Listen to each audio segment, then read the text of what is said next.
we'd like to introduce our first speaker, which is none other than Corey Quinn.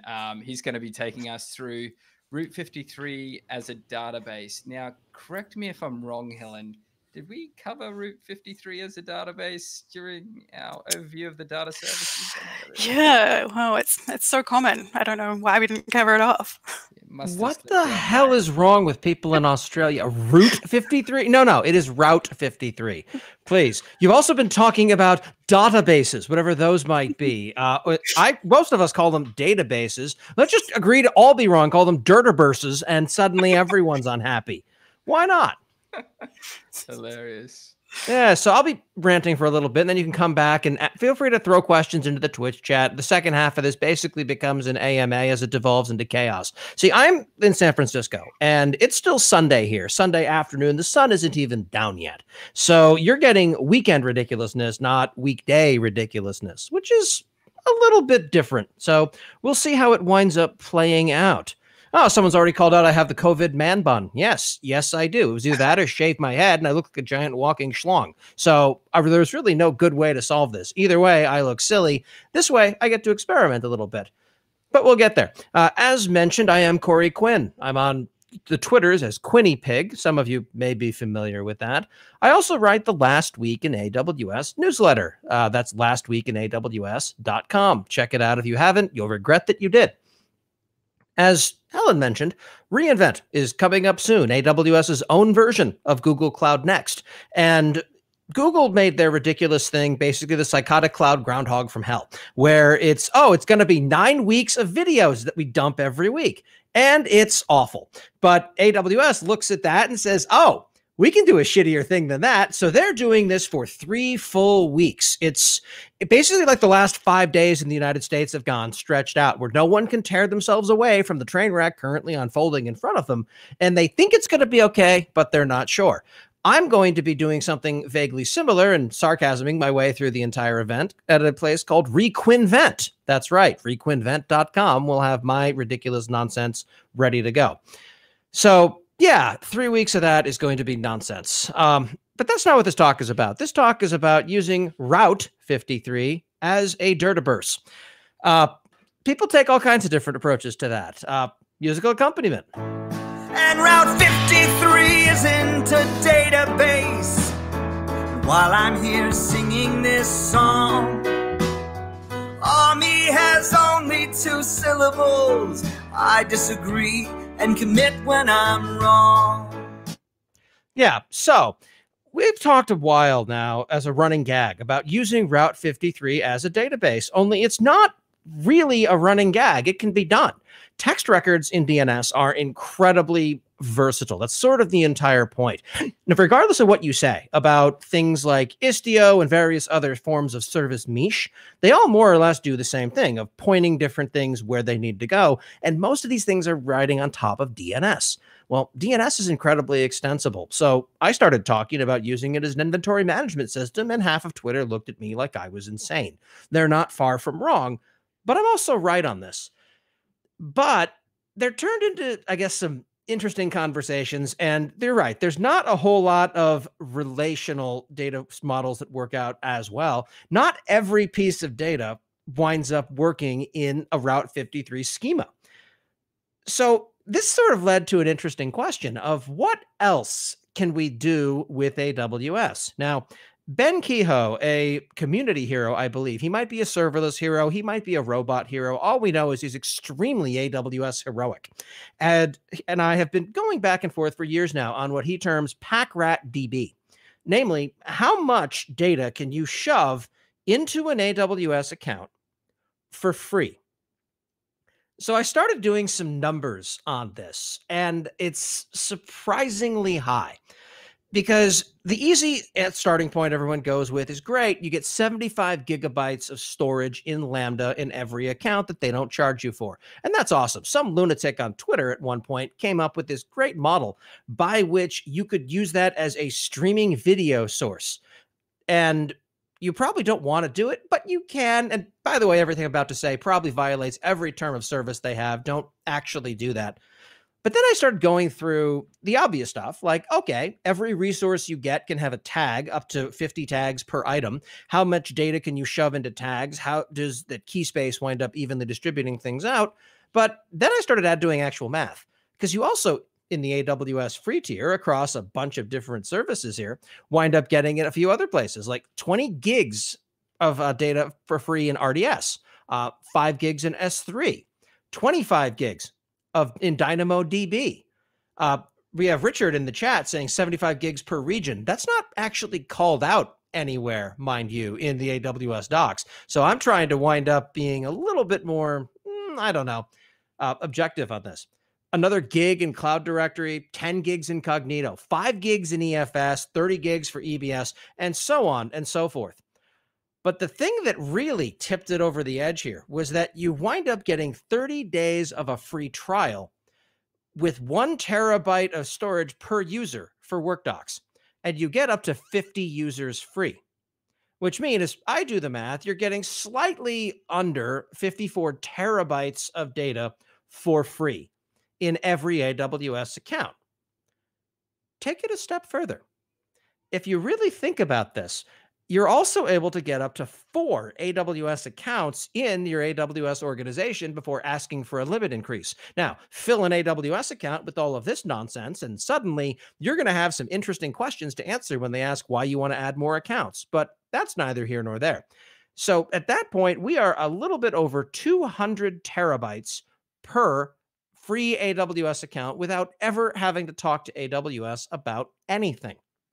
You can stretch this and put it in a few other directions, and it starts to get really interesting, really big. But there's more, because how in the world are you going to take all this data and get it out? Remember, data in to AWS is generally free. Data out generally costs a king's ransom. There are 2 key ways you can get data out that work for everyone. The first is, surprisingly, is Amazon Chime. There is no data transfer cost to shove data in text form in Amazon Chime, and there's no documented limit as far as how back in time the chat log will go.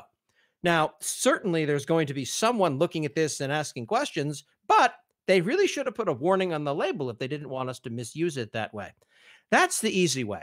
For super large scale data, we're talking in the many petabyte region. We're probably not going to want to shove all of that into Chime. I mean, Amazon Chime is certainly not going to want you to shove that into it. And it's going to stand out super well because this is Amazon Chime. It's not like they have customers. So as soon as you start using anything like this through Chime, it's going to show up massively and horribly. So how do you get data out without breaking the bank? Simple. You shove all of this data, or as much of it as you possibly can, into S3 as a general rule.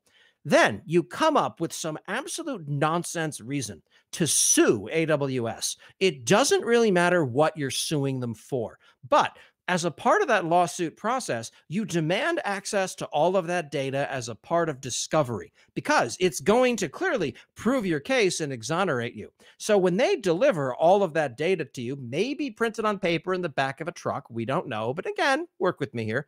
Suddenly you've gotten your data and they're not going to charge you for it. That is that little secret that AWS doesn't want you to know. So as a general rule, that's where I've been thinking lately around fixing AWS in strange and interesting ways.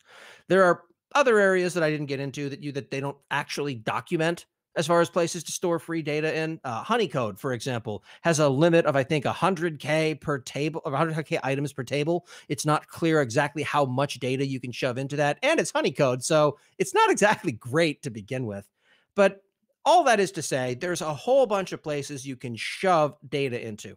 Hell, you can take it a step further, binary encode these things, and then wind up storing it on an hourly basis by making API charges and then pulling it out of the cost and usage reports. Now, the best part of all of this is, so you've managed to shove, the better part of a petabyte, when all said and done, into free AWS storage. Wait a year. At the end of that year, you are going to be charged so much money for what you have just been riding for free that it's not even close. We're going to be talking tens of thousands of dollars a month.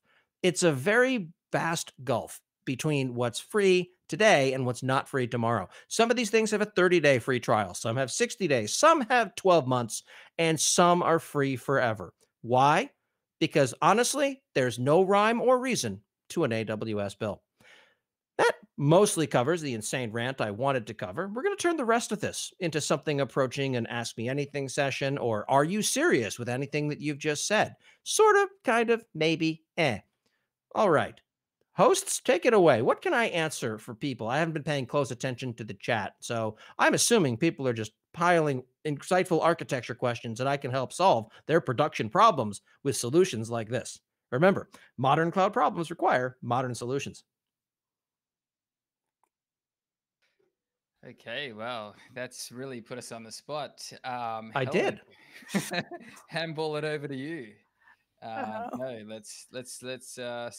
Oh, we've got Adrian Cantrell on the line. Who else have we got? Richard Boyd, all the way from Boston. Very cool. Oh, I don't know if I'd ever say that anything coming out of Boston is cool, but I used to live too close to there, and I might have some prejudice that still lingers. There is. Low blow.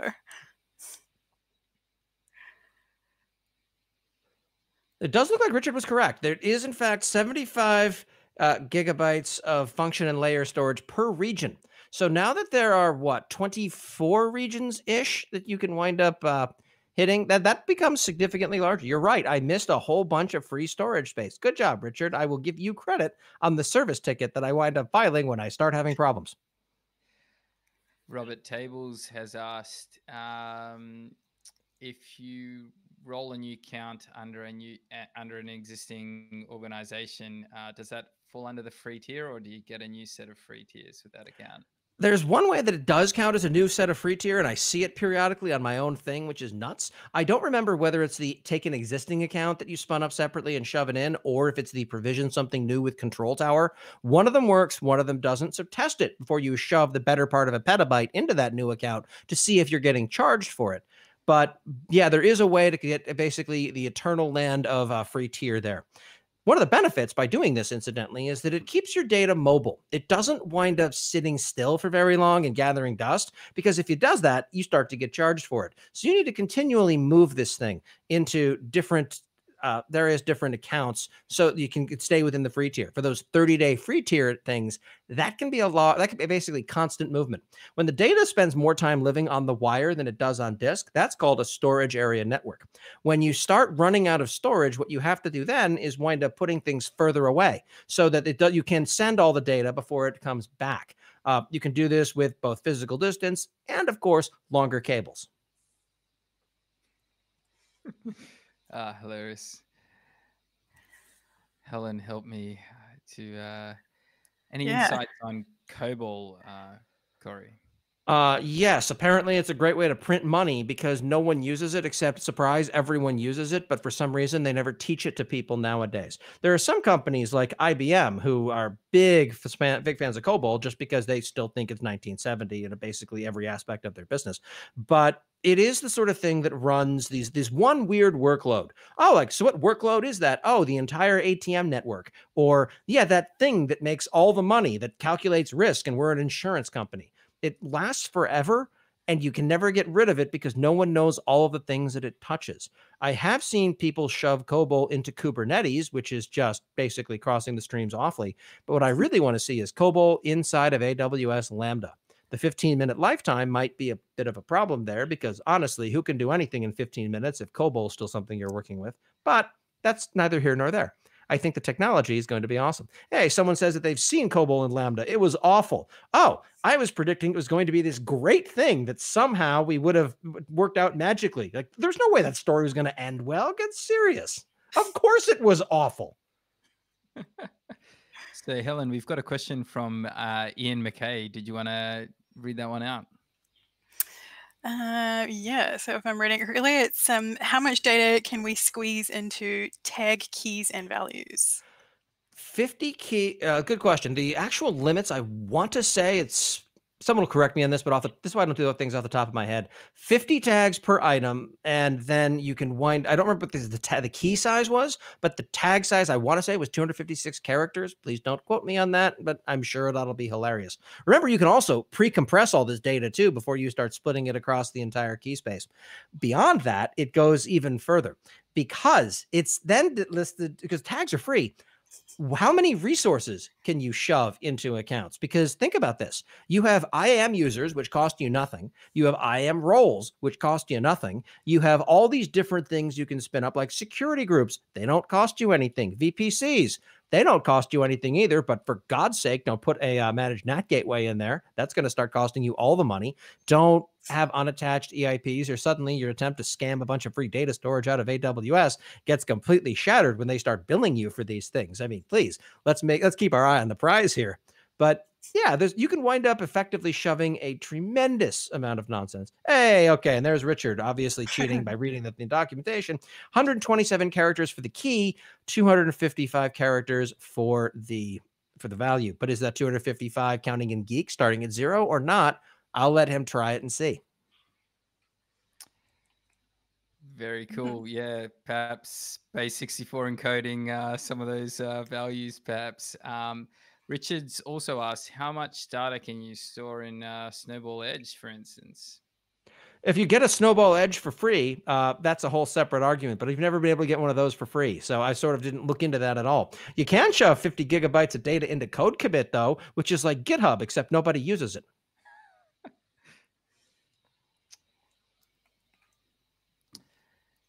Very cool. 50 gigabytes of storage on the database migration service, for God's sake. Where are you migrating data from? Oh, between AWS accounts, mostly. Do you know how organizations work with the free tier then, Corey? Surprisingly poorly is the short answer, because the documentation says that in an organization, one account counts as free and that it extends to all other accounts in there. In practice, that's not what happens on the bill. I still get free things spun up in my test account whenever I launch one. So it's, oh, cool, my first gigabyte of storage in S3 or 5 gigabytes of storage in S3 are not charging me.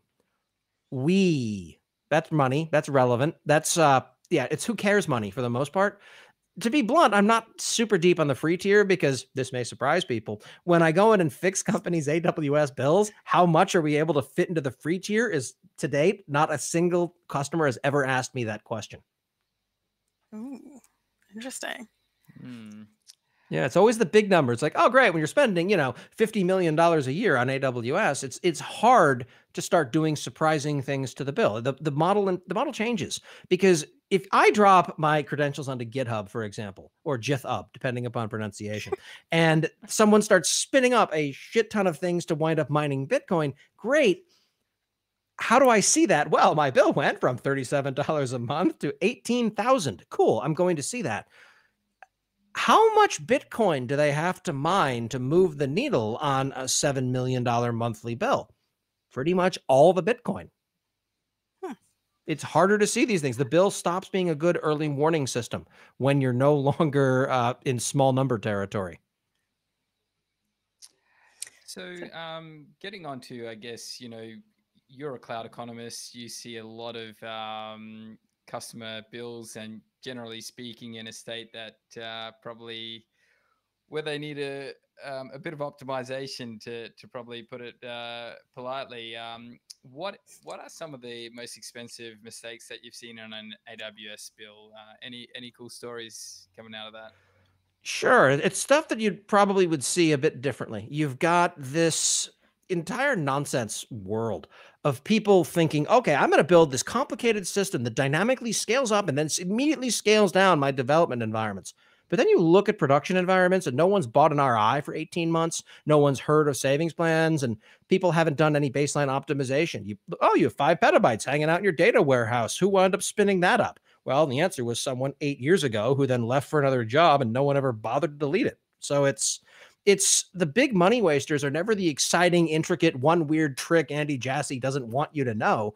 It's this 15,000 little things that, oh, you mean I should turn things off when I'm done using them? Huh. Wow. It never would have occurred to me that a security breach could get expensive. What the worst projects are the ones that do become expensive and become these security projects I didn't expect to have coming, where it's, okay, let's talk about your instances in Australia. Or sorry, you folks are in Australia. Let me back that one out. Okay, let's talk about your instances in the Mumbai region. Great. We don't have any instances in the Mumbai region. I believe you are being sincere when you say this. However, the billing system then says, and yay, we're mid-security incident. Why? Because everything's terrible. I would like to point out that there is no inventory that is available to us, first party, other than the bill of what's running in your account. And that bill is 1 to 4 days behind what's currently running. Welcome to hell. Amazing. Yes, things can get pretty wild pretty quick is, I guess, the outtake from that, especially if you're on a 4-day lag. So that's like mailing it to Australia via the post, latency. Pretty much, especially in the COVID era, it is pretty wild. So look, getting things back on track. Satalt09, if I've completely mangled that name, apologies, but I guess he's a very your typical data person, very black and white. Maybe I misunderstood the topic. Can we actually use Route 53 as a data store? And I hope I pronounced that correctly. No, very, very fair question. I want to be clear on this because this whole running gag of using Route 53, AWS's DNS service, as a data store started with something that I did legitimately many years ago, where we were running effectively physical machines or virtual machines with containers on them, where we wound up having to list, well, that service or that node, what physical machine does it live on? And we stored the answer to that in text records. We were fundamentally using DNS as a configuration management database. And I posted about this on Twitter, and a few interesting things happened. First, most people said, that's awful. Other people said, is this something I should be doing? And let me drop the joke for a minute. No, there are way better tools for doing this sort of thing. Tags, for example, for God's sake, use tags or a legitimate configuration management system that is designed for this. But far and away, the best response I got was in a DM from someone where, look, until a year ago, we were doing this where I work. So apparently this is not just this crazy thing that you built. This is something that is actually widespread. So I looked him up on where he worked, and buddy, that's where I worked. I built that insane monstrosity, and you're telling me it was still there until last year? That's amazing. And then he asked me to please not disclose where this was, and let's not kid ourselves. I'm not here to make people's lives worse.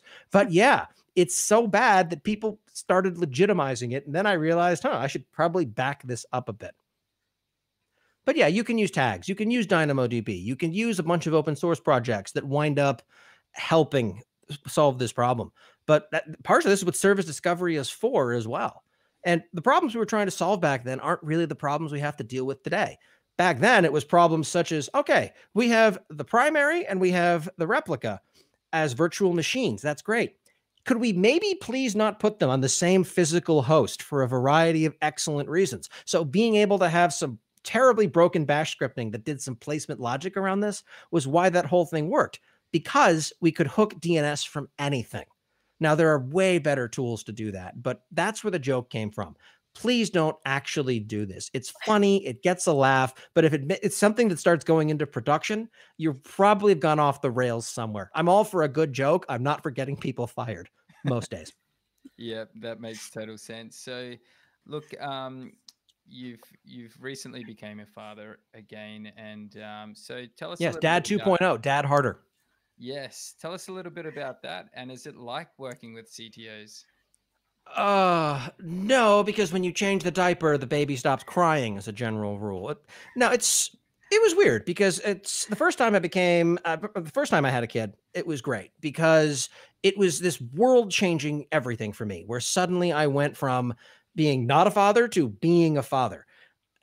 The transition the second time was nowhere near as big of a gulf for me personally. It was harder in the sense of originally I could go and hang out with friends and people would come over and visit the baby. And now we're in a pandemic, as you can tell by my man bun. And it's not nearly the same level of interaction. I'm basically trapped at home watching the baby with no one else around, and it becomes a little bit grating. The days start to look all the same. And being on paternity leave for that period of time, from in many respects, was kind of boring. Infants, for those who are not aware, are not the most entertaining little slugs in the world. They kind of just sit there and cry and eat and sleep, and that is pretty much it, plus pooping. So yeah, I don't really want to tie that back directly to CTOs. Maybe, I don't know, whoever's in charge of AWS naming, but that's a separate problem. Their service names, so good, so good.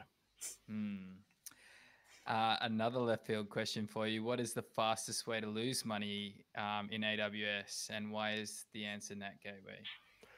NAT gateways can be expensive, but that you're limited there to how much data you can shove through them.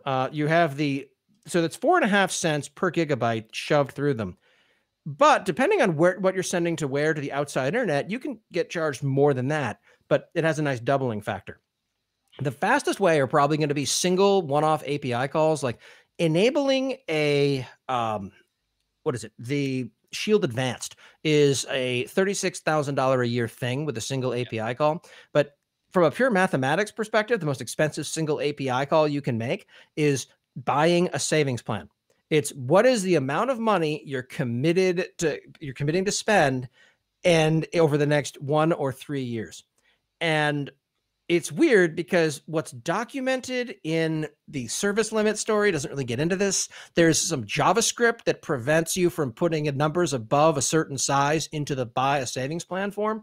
And this may surprise you, but I haven't actually bothered to test it yet because I think the answer was like either trillions or quadrillions of dollars that you could wind up committing to. And I feel like they may actually hold me to that from a perspective of, well, look, no one is actually going to be able to buy this a lot if we market it, but it only has to work once. And we're the best company that ever lived. It's a hard sales problem. I don't know what the actual limit is. And for some reason, whenever I ask my friends on the billing team, they just make this whining sound and don't answer. I think Richard Boyd, he said that you tweeted previously that a reserved instance R5 24 extra large enterprise multi-AZ Microsoft SQL Server instance. The Microsoft SQL Server is more expensive than the Oracle stuff as well. Oh, someone just said don't know why the certificate manager is costing them $350, probably on a monthly basis. They have a private CA. They don't need it in most cases. If you don't know that you need a private CA and know exactly why, you don't. Get rid of it. It's one of those nice things to have, but it's hundreds of dollars a month for no direct benefit for most folk. Sorry. If I can actually help people and stop the jokes for a minute, I feel like I kind of have to. Nice. Good touch. The jokes are great. I try because without the jokes, how boring is this stuff? Think about it. If it were Ben Stein from the Wonder Years reading off, and this is how you buy a savings plan. My God, I've seen that talk. It was at reInvent. I didn't like it. You've mentioned you've got friends on the billing team. Have you got friends in the solutions architecture team? Billing team is kind of a papering over of what really exists, much as Friends is a papering over of people's relationship with me. Yeah, there's a lot of people that do a lot of different things all throughout the various AWS service teams. They certainly know who I am on many of these teams. They're not necessarily all fans of what I do, but when you speak for the customers, they kind of are forced by a company policy to deal with you. So that it leads to interesting conversations. My honest take is that AWS is comprised of incredibly hardworking people who mean well and are doing a lot of really neat things. In the individual instance, all these problems are hard and all of these things wind up being difficult to solve for. But in the aggregate, just viewed as the actions of a $1 trillion company, they're hilarious. I try and lean into the idea of the big bumbling company making dumb decisions, not individual people working on super hard to solve problems. So I do try and keep this at a point where the jokes are funny and lighthearted and not making individuals feel like crap based upon what it is that I've just said. So if I get that wrong, first, I apologize. Secondly, please let me know because I don't want to keep doing it. Nice. Cool. And where can people hear more from you? They can find me on Twitter at Quinny Pig, QUINNY Pig, or, of course, last week in AWS.com, which is where I bring the funny every Monday morning in email. Very cool. Whether you want me to or not. Well, thanks so much. There's been a bunch of more questions coming through. Some actually quite valid and serious questions about how to process data stored in S3 and what's the cheapest way to do that. But we're fast running out of time. But it's been hilarious. I can hang as out in the always. Twitch chat as well and address those if people would like to hear my thoughts on those things. I In think some that would cases, the answer will be, I don't know. We'll Nice take it. one. Well, pleasure as always. Thanks so much, and Corey, and we hope to see you in person, perhaps at reInvent next year or something like that. And When it's no don't longer miss a deadly out. risk, well, other than because I mouth off too much, I'll be there. And you're always most welcome to come to an event here in Australia when we meet back in person after all of this COVID stuff is over. Excellent. Thank you very much. Cheers. All right. Go.